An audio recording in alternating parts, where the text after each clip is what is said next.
Welcome to Thriver TV, the place to break free from narcissistic abuse with quantum tools and understandings. So today's episode is about gaslighting, and you might have heard of the expression gaslighting. It gets thrown around regarding narcissists a lot because they are masters at doing this. And in this episode, I want to talk about some of the ways how narcissists gaslight, and then I'm going to share with you exactly how you can become completely impervious to being gaslighted. For those of you who've never heard the expression, Wikipedia describes it as this: a form of manipulation that seeks to sow seeds of doubt in a targeted individual or members of a group, hoping to make targets question their own memory, perception and sanity. And the term gaslight owes its origin to a 1938 play called Gaslight and its 1999 film adaptation. Gaslighting is insidious. It has very traumatizing effects, and until we start becoming a source of listening to and honoring ourselves and becoming anchored in and very clear of our rights and generating our own realities, we can be highly susceptible to it. If we have gaps and fractures in our own inner identity that cause us to hand power away, a narcissist can make literal emotional mincemeat out of us with gaslighting tactics. And I want to start off with a story that I've never forgotten, which to me was such a classic example of gaslighting. A client of mine had lost her mother had passed away, and the narcissist was incensed because at a friend and family gathering that night, the attention was on her and other people and not on him. And my client had a lot to drink, and the narcissist was very angry with her. He left her for 3 days. He turned off his phone. And then the narcissistic husband, when he returned, stated that she'd kissed her cousin, that she'd been discovered, and her whole family, as well as him, were totally disgusted with her. She was drunk. She couldn't remember. And she was horrified, thinking that maybe she had done it. So, as a Quantum Freedom Healing client, we shifted out her traumas, those deep feelings of feeling wrong and bad. Childhood shame was where this had started, so that she could show up in integrity and confront these allegations made by him and contact other people who were present at the gathering. She was honest. She told people what he had said. People scoffed. They were horrified. They told her that she'd broken down crying about her mother and how her narcissistic husband was so unsupportive of her, but at no time did she flirt with or kiss anyone. The narcissist, of course, had hoped that her shame and her horror would make her recoil, believe him, and not ask people, because that's what she would normally do. So when that hadn't worked, he switched gaslighting tactics. He ripped into her, saying things like, "You take other people's word over mine, the one person who loves you and cares for you the most, blah, blah, blah." You know, all that stuff which narcissists do. So let's just pull this apart a bit and let's have a look at it. Gaslighting is about untruths, or at the very least stretching facts. It's about punishing people and fabricating information to suit one's own agenda. It's about confusing someone, stripping their power, and getting them to distrust themselves. It's about destroying one's character to that person and anyone else who will listen. The narcissist in this case also told that version of reality, a very warped one, to his work circle, and his colleagues, including their wives, thought that his wife was horrible for being capable of such a thing. And of course they were convinced that this poor man had been cheated on several times before, because of course that's what he told them. Gaslighting is cruel, it's conscienceless, it's malicious, and it defies what we would like to believe humans are capable of doing. And it truly is only a pathological self or someone having a random pathological moment due to intense trauma who is capable of doing something like that. Gaslighting includes outright lies with sincere proclamations that it is the truth. And then if you're being gaslighted, insidiously, you're being trained to believe this person even though the evidence doesn't come up as honest. Or you are so used to being lied to, you accept that you can't believe is what's being said to you. Either way, you're losing your sense of reality.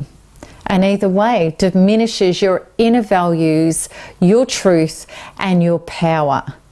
You are living out of integrity by being connected to this. Another form of gaslighting is this. You know something was this reality, but the narcissist denies with conviction it ever happened. And you feel like you're losing your mind. The narcissist may even say, you imagine things or you must have dreamt it. And you start to wonder if that is the truth. Your character is defiled to yourself and to others. And if you've been susceptible to being scapegoated and blamed when you were little, or whatever you did was never good enough, or you were parented with guilt tactics telling you how bad and worthless that you are, these accusations and derogatory statements will further erode your inner being, your power, and your trust for yourself, as well as your ability to generate healthy relationships, even more so. If you have a terror of persecution and being criticized, rejected, abandoned, or punished by those who don't believe that you are a good person, you may go into overdrive, hooking right in, trying to clear your character. And I could go on and on and on with a list of gaslighting, but just to simplify, it's lies, things that are not truths, actions that don't meet the words, which generate confusion, and anything done by the narcissist that threatens your sense of reality or trusting yourself. The truth is, because narcissists are a false self, this is pretty much about everything that a narcissist does. Even a compliment from a narcissist has a manipulative tactic behind it to secure narcissistic supply. And why I don't want to go on about the ways we can be gaslighted is because I want to utilize the valuable time left in this video to discuss the solution. How do we become impervious to gaslighting? Let's go back to what happened with my client. She'd been able to shift out enough trauma to get into authenticity and power within her to confront people and check out the truth. This was a huge, huge step in the right direction. And it's important for you to understand, for your own necessary development, if you're still being gaslighted, this, could be a real truth for you as well. Her natural wounded self that was all shame-ridden would never have showed up in that power to actually show up and ask if she hadn't have shifted the parts of herself that were trapped in that trauma of childhood shame.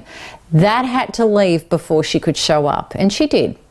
And these were things like beliefs such as, people think I'm bad and they'll turn away from me, and I know I am the cause of the problems.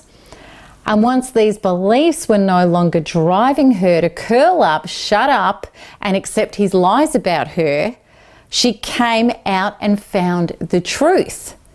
Now, she was still susceptible to handing power away. She confronted him. She called him out. And before you get all excited thinking that this was another powerful moment, I can assure you it wasn't. My client was still clinging to the hope that he would get it and become the loving, real partner that she felt she needed to have a healthy, happy, and safe life. Wrong town. Because of course, rather than take personal responsibility, be genuinely remorseful and change his ways, he was delighted.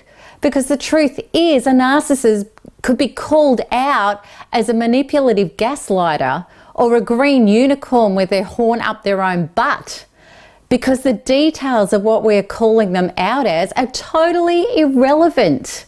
What they're interested in is that we're emotionally hooked in and severely affected. It grants them power and significance. And all he had to do to get her re-traumatized was twist and turn facts on her and hit her in another unhealed part of herself. Which, of course, as a narcissist, he did. He accused her of being a totally disloyal partner who believed other people's lies instead of the one person she was supposed to believe, him. And then he reconfused her into thinking the scandal was so terrible. Of course people lied to her. And they'd even spoken directly to him, telling him it was so shameful what she did, that it would never be spoken of again. So my client in her next Quantum Freedom healing sessions was even more traumatized, doubting herself and needing more work. This time on her internal traumas regarding why she was clinging to him to be her source of love, approval, survival, and security, rather than becoming that to herself. And this was all to do with her childhood traumas of being parented in ways that had affected her inner identity in exactly the same way he was. And this is the important thing to understand. As adults, the narcissist experience is in repeat. Her inner identity was broken and not developed, and trying to right the childhood wrongs with the exact person who represented more of her childhood traumas, and clinging to him as a child would to a parent. Fortunately, because of working on her wounds and releasing and up-leveling them, this did not go on much longer. Now, we were able to identify those traumas because they were fully up and energized for her, release them directly from her subconscious programs, bring in true self replacement, and she had an instant subconscious and brain neuron net shift, which is what happens. We literally change our mind when we change our body. So only weeks later, she'd healed and gained enough power to leave him, and then she continued working on her own shifts with NARP. And she was able to shift out her guilt and the releasing. She released wanting to fix people because her parents were broken people. And as a child, she tried to make them well so that they'd be able to love her, so that she wasn't sucked in by his hoovering tactics, his crying, his sorries, which is where a narcissist will go when all else fails. My client today is now a confident, solid woman in her own inner being. She knows her values, she knows her right, and she will never compromise them again. He did the work on her inner, she did the work on her inner, and that gave her the power to change her life. And what I'm about to say is a vital key thing to understand. In fact, I think it's actually the most important thing. And I want you to be very, very clear on this. Only you can state and stand for your values and then teach other people what they are. It is never someone else's responsibility to get your values or provide them for you. And if you stay with people in any sense who don't get them and try to force them to get them and provide them for you, you will be abused. In fact, you're abusing yourself. I'll share with you a recent interaction of mine regarding actions meeting the words.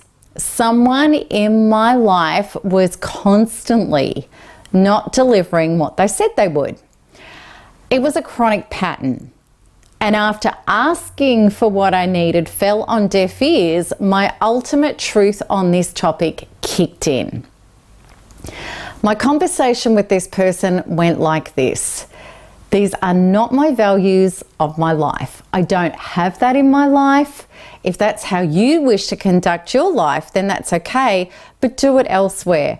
I won't have it in mind, and until that shifts with us, there is no more us. And I meant it. And this person did a few twists and turns and tried to get me to drop my position. However, I wasn't interested in anything less than the actions meet the words, because I was already off enjoying my actions meet the words life. There was no discussion or negotiation necessary. It just was for me. Then they dropped the sidestepping and came and joined my truth in that value of my life, and things have been marvelous on that topic with them ever since. And the important thing to understand is I had no need for them to get it or to give anything to me. My life was awesome anyway. Long ago, I started backing myself, getting very clear on my values and truths, and asking for what I needed. I also have been very clear that I'm prepared to lose it all to get it all. And I can assure you, whether this person was a lover, husband, best friend, parent, or child, the same truth would remain. I have no requirement to accept any behavior that is a value breaker for me. And I have no need to stay connected to people out of obligation. I'm also very aware that allowing an act of abuse is an act of abuse in itself. I'm not teaching an unconscious person anything by tiptoeing around the truth, not honoring myself, and allowing substandard behavior by enabling it by still being there. And you know, I actually granted this person an opportunity to up level, and they've also not even started showing up with the actions meeting the words with me. They've started doing it with other people as well. The truth sets everybody free. So let's simplify how we stop enabling gaslighting. And I want to do that by referring back to my client. Look at her husband's behavior. He abandoned her. He took off for 3 days and cut off all means to contact him. Where was his support after the death of her mother? Nowhere. He regularly told her how terrible she was. He regularly told everybody else how terrible she was. He lied to her often. Here we have the breaching of virtually every single simple base value we need to have regarding key people in our life. Honesty, love, support, having our backs, and being our promoter and believer. Truly, with the healing I've done on myself now, I would not consider someone other than this being in my life in any capacity for a millisecond. Yet when I was narc abused, I copped all of those things in spades from the narcissist. Why did I stay? Because my inner fractures that I'd had all my life were equal to not knowing I was a good person, not knowing I had rights and truths and values, and that I deserved to receive them. And I had a terrible scarcity consciousness because I wasn't a solid inner identity who was healed and loved myself. I believed I had to accept any crumbs of love I could get, because maybe there would be nobody else to love me. Whereas all along the key was for me to turn inwards and love and heal myself back to wholeness, and then stand for and generate more of that in my life. Then that, more of it, started happening for the first time in my life for real. And if I'd never shifted and healed my painful subconscious programs, it wouldn't have. Which is why I believe the inner work is the only way. Everything else is superficial band-aids. So my client ended the relationship with this person, and she'd up-leveled, and she ended it with the abusive narcissistic husband. And this is what she said to him: goodbye. That was it. There was no other explanation needed. And she showed it through action. He tried to gaslight again, and he was met with silence and total indifference. She left. She set up boundaries. She took out proceedings and she meant it. His head was swimming. He ended up capitulating. He ended up meeting her settlement to move on because he couldn't stand her being in his life, taking him to task when she was in her power. He simply wasn't a match for her inner identity anymore. That's why it had to be severed, and it was. Her inner identity in the time of all of this was already generating bigger and better things, and he simply became to her the people who showed me my wounds so that I could finally be free of them. And that's what happened. So every area of her life improved from that, as it is the truth always sets us free. So I really, really hope that that's helped. How we can understand how we will never be susceptible to the cruel shenanigans of gaslighting ever again. And this is the message. Get your values straight, know your rights, bring the shadow behavior into the open. And throughout of it, every step, work on your subconscious, release your fears and stand up and be authentic. And I promise you, this will never happen to you again. So come over to the blog. Let's have a conversation about this. blog.melanietoniaevans.com. And until the next video, you know what to do. Keep smiling, keep healing, and keep thriving because there is nothing else to do. Lots of love. Bye-bye.